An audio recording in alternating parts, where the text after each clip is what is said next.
একটা মানুষ কতটা ইনোসেন্ট হলে একটা মেকআপ আর্টিস্টের ওপর 100% চোখ বন্ধ করে ভরসা করতে পারে। Zia's bridal makeup and academy থেকে আমি জিয়া নিয়ে চলে এসেছি নতুন আরেকখানা ভিডিও তোমাদের সঙ্গে শেয়ার করব বলে। আর ডেটটা ছিল 29শে এপ্রিল।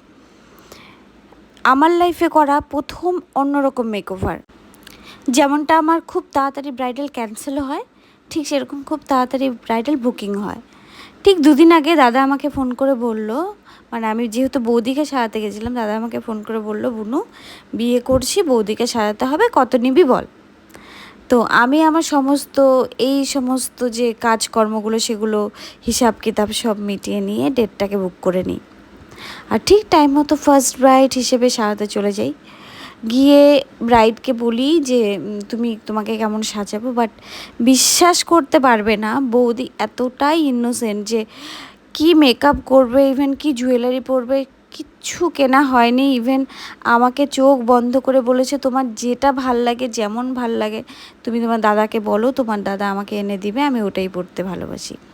নিজস্ব কোনো চয়েস কিচ্ছু ছিল না। এমনটা মানুষও আজকালকার দিনে পৃথিবীতে আছে। বাই দ্য ওয়ে, তোমরা একটু দেখে জানিও যে আমার ব্রাইডকে কেমন লাগছে, বা পুরো ভিডিওটা না দেখলে বুঝতে পারবে না আমার ব্রাইডকে কেমন লাগছে। আইব্রোটা একেবারেই নিচে ছিল, আর যেহেতু হালকা একটু এজ স্কিন, তো একটু রিঙ্কালের প্রবলেম থাকাতে আমি সুন্দর করে একটু আইব্রোটা আমার মতো ড্র করে নিলাম।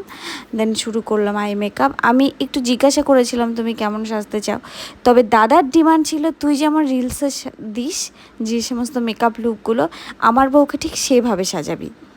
তো দাদার ইচ্ছে পূরণ করতে আমিও যেমন টাইম মতো পৌঁছে গেছিলাম, গিয়ে মেকআপ করেছিলাম। ইভেন পরে দাদাকে ডাক দিয়ে দেখেওছিলাম যে দাদা তুমি দেখে বলো তোমার মেকওভার ভালো লাগছে কি না।